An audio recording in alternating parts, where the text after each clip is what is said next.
Well, hello there. I just want to do a follow-up video to the video that I did about the Dali that crashed into the bridge at Baltimore. It's very tragic. I do believe that they found two bodies, and of course I'd like everyone to spare a moment to think of the families who are suffering from a tragic loss of life. It's so sad. Now, my video has taken an unprecedented response. I'm quite impressed with the number of people who watched it, and thank you very much for giving me all the thumbs up and likes, and for all those new subscribers. So I'd like to do a follow-on video to that. Now, plenty of people have asked me about this pinwheeling effect. They don't believe that the paddle wheel effect, they don't believe that that's real. They think that the two forces, the top and bottom of the propeller, will cancel each other out. Well, quite often you'll find that a ship's propeller will be out of the water, especially after it's discharged its cargo. Now, you don't want to ballast dock water into your ballast tanks in port, simply because you'll suck up loads of sediment, and what you don't want is sand and grit going through your seawater pumps, simply because of the mechanical seals will pick up the dirt and destroy them, and what you don't want is a leaky pump, especially at sea. Anyway, so that's probably why the boat was light ship, and as soon as she got out into open ocean, she would have ballasted. Now, as an engineer, I don't do any of the ballasting. The deck department do the stability of the ship. We sometimes have to do a ballast order that comes down, but otherwise it's all down to the deck. And of course, on a modern new ship, of course, all the valves will be automated, and the bridge will do it when they're at sea. So that's that part of it. The other question is, why did the ship straighten up after it had turned to starboard?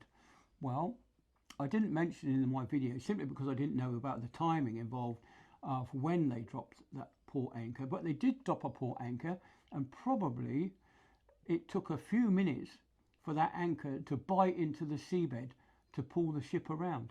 Obviously, if you're pulling 100,000 tons of ship at just under 9 miles an hour, it's going to take an awful lot to stop. And of course, I do believe that it may have hit a mud bank. The mud bank would have pushed it to port if that was the case. So that's probably two things. The wind was pushing it to starboard, and it may have hit a mud bank, or the anchor pulled it round to port. And one of the other questions is, why would you want to go ahead when the ship was out of course? Well, you wouldn't go full power ahead. You would give it a kick ahead to put the water over the rudder, so that you would start to get steering. You wouldn't need to go full power. This is the thing with ships, is you don't run the engine for very long when you're coming in and out of port. You will just give it a slight blip with the throttle, and literally it does 10 to 15 revs before the power comes off. So it's just enough to give that slight sideward thrust on the rudder to correct your course.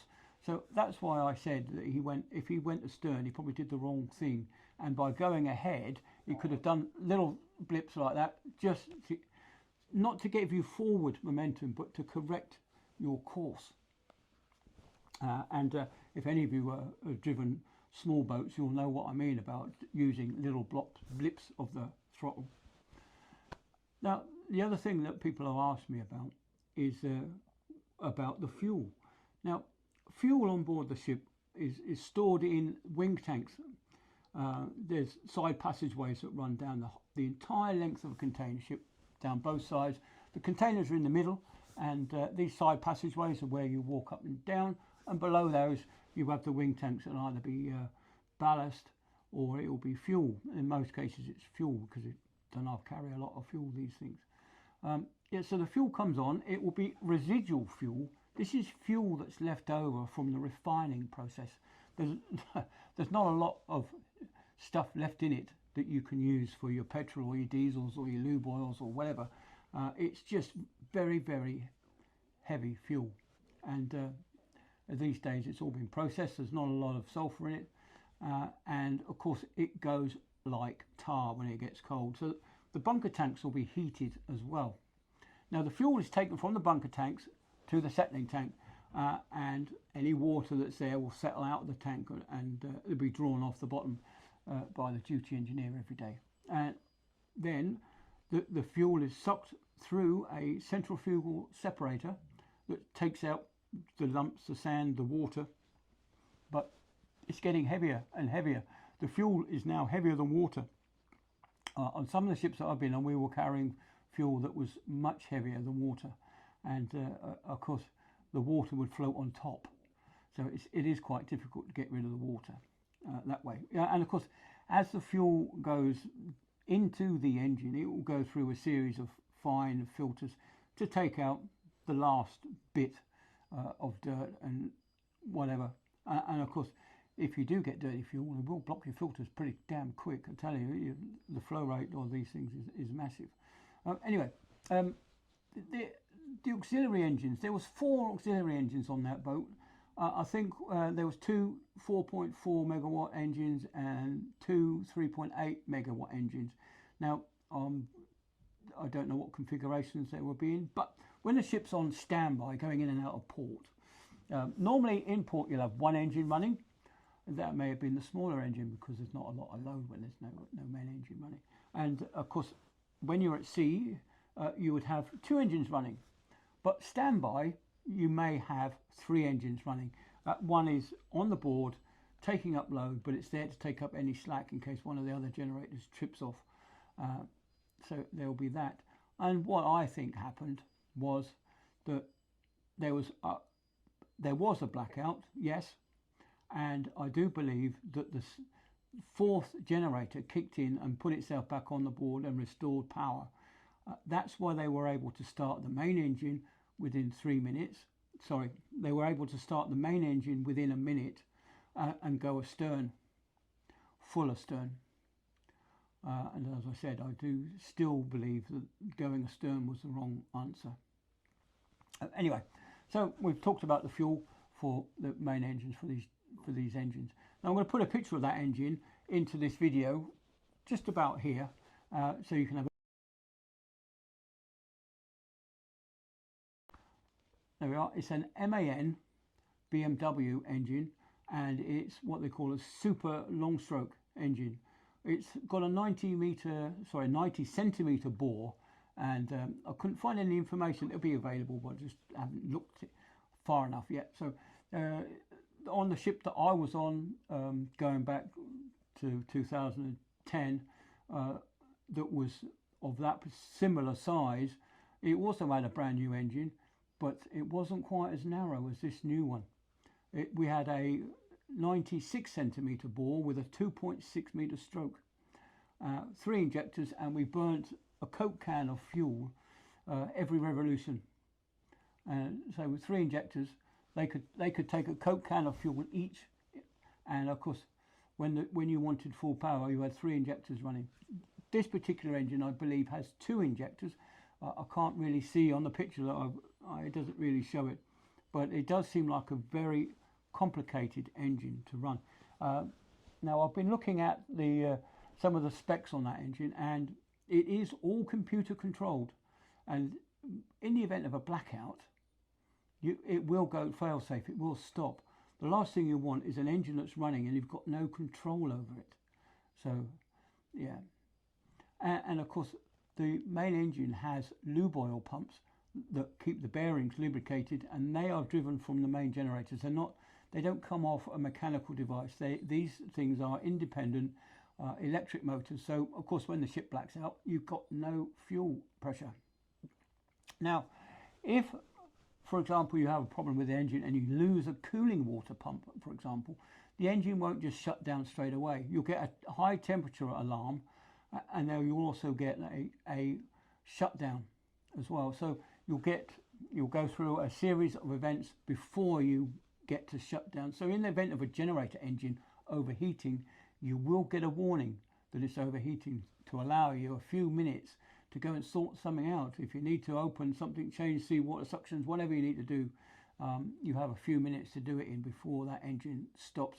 And of course, nothing heats up that quickly on board a ship. The machinery is so big that it does take a few minutes for it to warm through properly, and you just won't get that hot that quick that it's instant. It does take a while, of course, unless you've got a faulty sensor which gives you a false reading, but that's another story. Also, these modern ships now no longer require the presence of an engineer in the engine room on standby. This large container ship that I worked on was 10 years ago. It was fully unmanned machinery space. When we left port, the chief engineer would do standby on the bridge, and so there was nobody in the engine room. Yeah, I know, scary stuff. But in the old days, when we had lots of crew, you would have 2 or 3 people in the engine room, just in case.